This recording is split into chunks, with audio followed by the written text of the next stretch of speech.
최근 몇 년간 급발진 사고 이야기는 자동차 업계에서 늘 뜨거운 논란이었죠.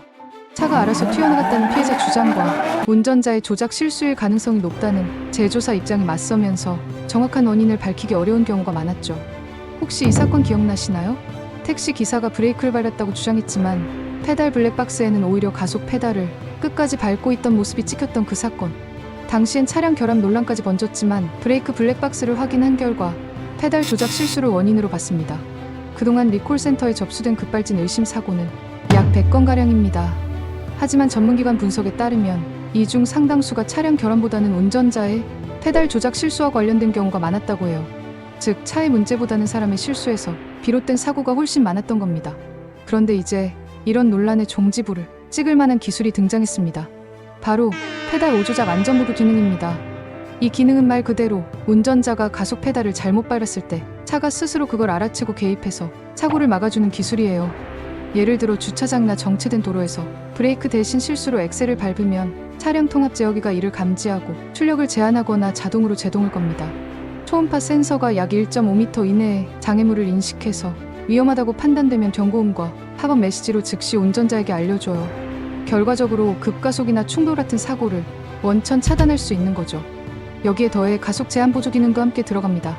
이건 시속 80km 미만으로 달릴 때 운전자가 페달을 너무 깊게 밟는 경우 그 입력값을 0으로 처리해서 차가 급가속하지 않도록 막아줍니다. 만약 전방에 충돌 위험이 감지되면 자동으로 전방 충돌 방지 보조 시스템이 같이 작동해서 2차 피해까지 최소화할 수 있습니다. 달라진 건 도로 환경에 따라 작동 시간을 세밀하게 조정해서 운전 중 불편함 없이 작동하도록 만들었다고 합니다. 또 하나 인상적인 점은 클러스터 팝업과 경고음으로 알림. 이때 운전자는 자연스럽게 페달에서 발을 뗄 수 있게 되죠. 전문가들은 이 기술이 특히 초보 운전자나 고령 운전자에게 큰 도움이 될 것이라고 평가합니다. 그래서 이번 기술은 문제의 원인을 따지는 게 아니라 그 실수 자체를 예방하겠다는 접근이라 의미가 큽니다. 그럼 이런 기술 앞으로 모든 차에 들어가게 될까요? 네, 실제로 관련 제도도 이미 움직이고 있어요. 현대자동차부터 쭉쭉 이어나갈 전망이죠. 2029년 1월 1일부터 승용차를 포함한 신차에는 이런 페달 오조작 방지 기능이 단계적으로 의무화될 예정이에요. 즉, 그 시점부터 국내에서 새로 제작되거나 수입되는 차량이라면 이 기능을 기본 탑재해야 합니다. 그리고 또 하나 자동차 안전 관련해서 눈에 띄는 제도 변화가 있습니다. 바로 전기차 배터리 잔존 수명표 시장치 의무화예요. 전기차 시장이 빠르게 커지면서 소비자들이 가장 궁금해하는 게 바로 배터리 상태가 얼마나 남았을까? 잖아요. 국토부는 앞으로 전기차 이용자가 직접 배터리의 잔존 수명을 확인할 수 있도록 이 장치를 의무적으로 설치하도록 했습니다.